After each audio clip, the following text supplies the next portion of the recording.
Welcome to the 2024 recap of Miss Supranational. I'm Dani Walker. Thank you for joining me. If you like this type of content, please consider joining memberships for access to exclusive episodes or hitting that super thanks button to support the channel. I also need to give a quick shout out to the Supranational organization and the Queen Beauty Network for making it possible for me to attend and to co-commentate with Luis Portales.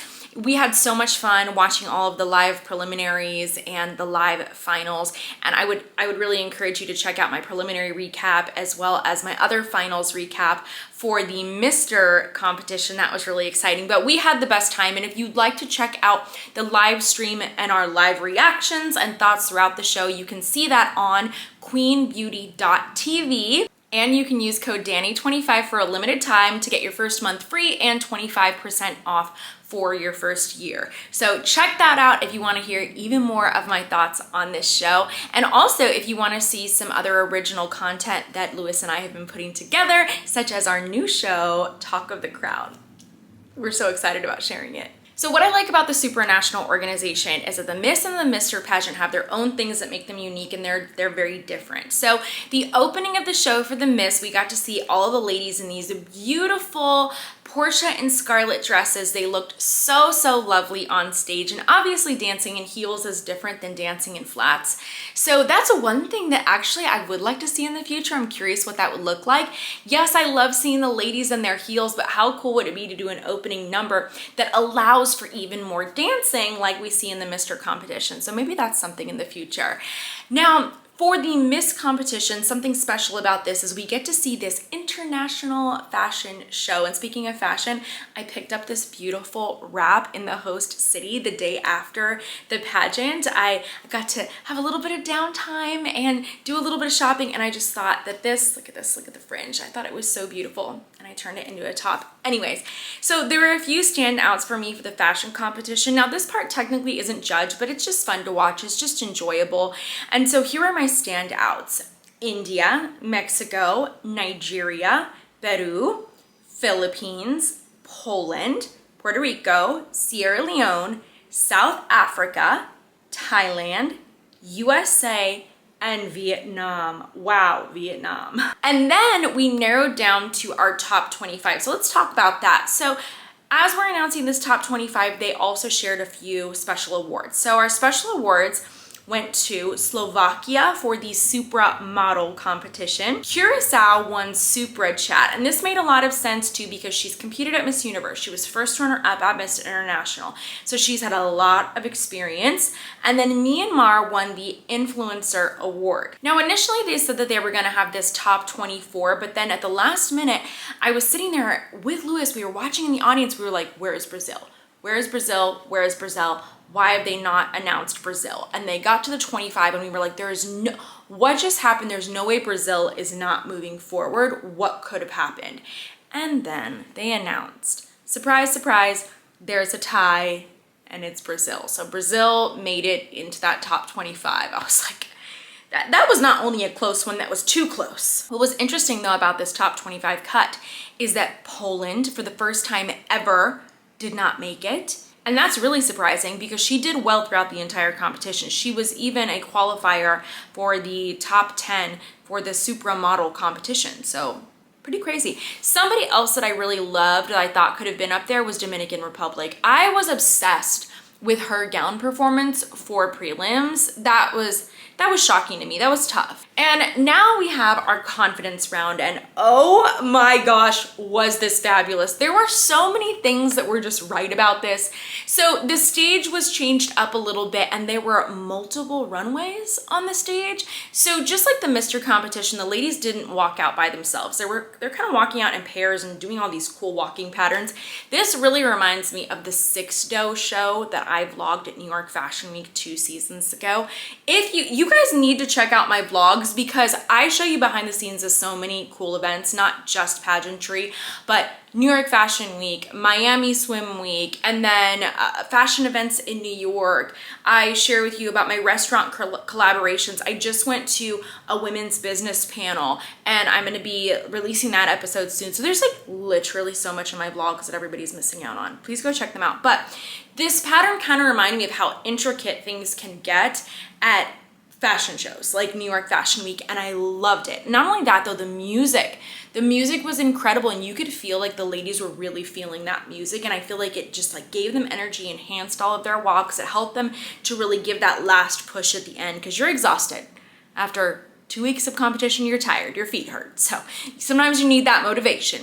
So the ladies looked incredible, and I also just love like the swimsuits, the capes. These looks to me were so much better than the preliminary competition. Everything I feel like was such better picks. Now here's the thing though, it was way too hard for me to really narrow the 25. Live and in person, the ladies did so well, and it was just performance after performance after performance. I was like, what is going on? They were literally so good. I didn't want to narrow it down. And so my guess is that the judges were kind of feeling the same way, and that the way that they're able to narrow at that point, like when I've seen other competitions like this, when I've judged, when it's that tight for finals, you got to go, okay, let me think back to her interview. Let me think back to these ladies' preliminary performances, and kind of just like, okay, who overall though really stands out, not just who is standing out in this one moment. And that's something that always kind of helps me to narrow things down. So whew, that was tough. That was really, really tough. After our top 25, they do cut pretty much in half, and we narrow down to a top 12. So here's what's different about Miss versus Mr. The top 12 and Miss have 20 seconds to essentially pitch the judges why you should be the next Miss Supranational. And this is interesting because it happens before a top 5 cut, but I feel like it's cool because it gives everybody a chance, right? Like it could really help sway those judges to put you in a top 5 if you share something really convincing. So a couple things to note here. We learned that Denmark was the fan vote winner, and that's kind of no surprise if you've been watching my coverage, because she had so many fans the entire time in the audience. And she shared about fulfilling dreams and helping other girls in her speech. USA touched on being a business owner, and that she represents the ability of women everywhere, and that she believes in courage over comfort. India talked about truth being important, like truth mattering and letting your truth shine. Finland said to show kindness and authenticity, and that she overcame many of her own insecurities. Thailand said her win belongs to the people who keep fighting for their dream. I loved that. Curacao said she wants to encourage more humanitarianism through the From the Ground Up project. And if you're not familiar, that is essentially their community service project that they all have to enter prior to the competition. Czech Republic talked about how she had adopted 2 children to, and I don't think she means literally, but to provide their education, and that she wants to help more. And then Brazil, I didn't have any major notes about her. I just felt like she spoke really, really, really well for this segment. And then Puerto Rico, she talked about being a mental health professional.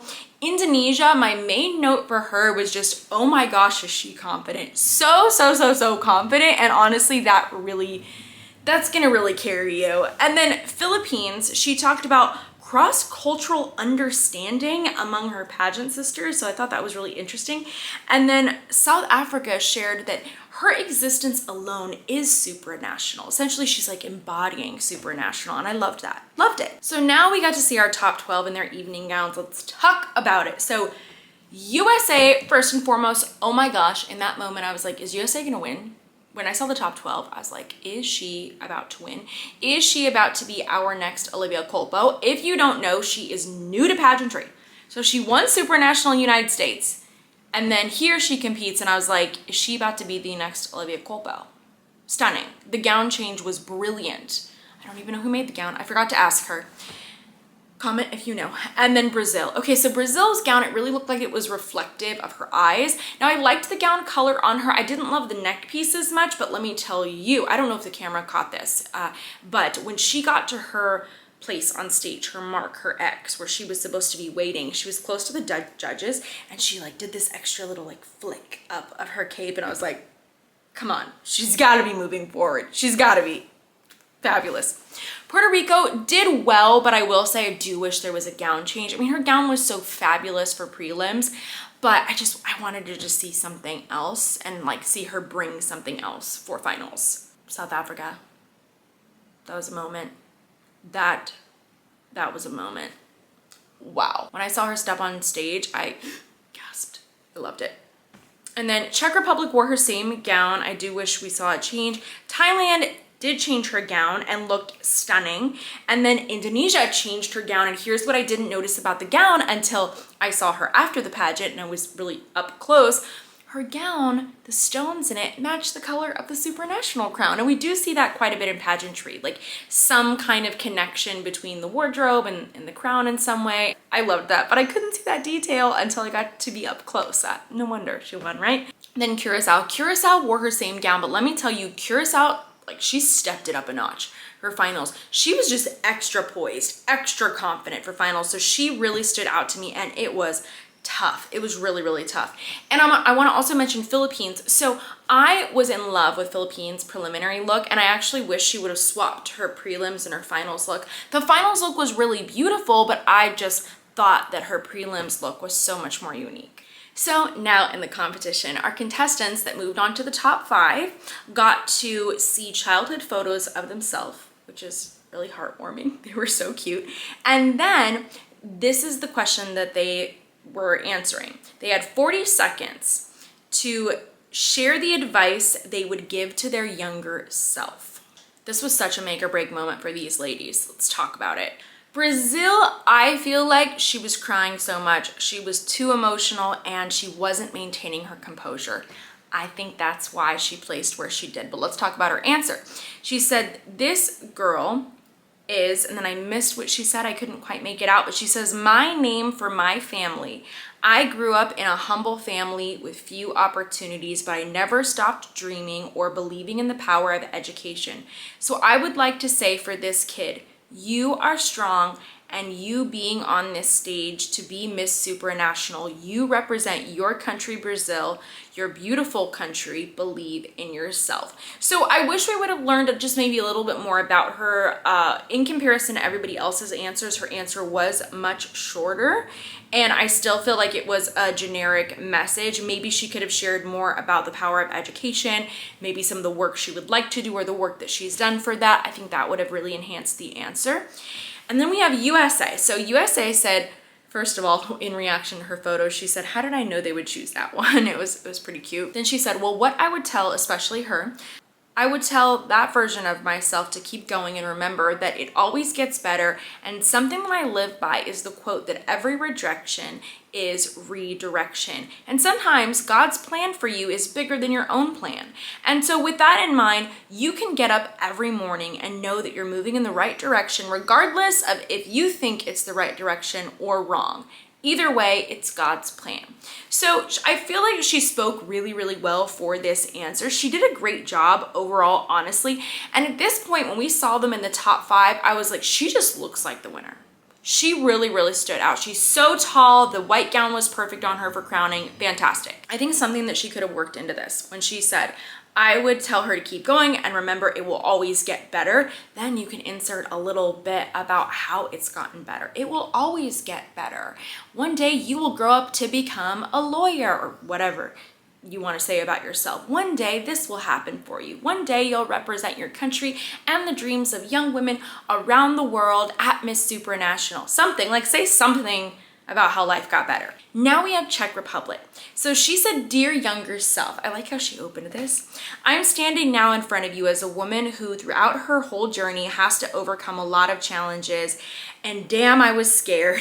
But I want to tell you that you don't have to be scared. You don't have to be scared of failure and unknown, because all of these challenges are learning as something in life. Secondly, I would love to tell you that happiness cannot be found in things around you nor people around you. You have to find your happiness. You have to open your heart, and once you open your heart, the happiness will come from within. And lastly, just have fun and live every moment as if it's your last. So I feel like a lot of cliches within this one as well.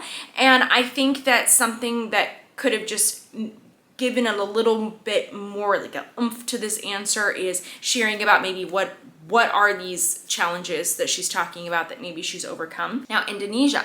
She says, sorry, I would like to say thank you to her younger self that has encourage and confidence. Like today, I know your journey was hard. There was a lot of ups and downs, and always remember you're hardworking, and always remember what your mom told you.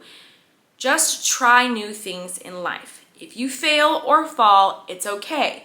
Just stand up and learn from it.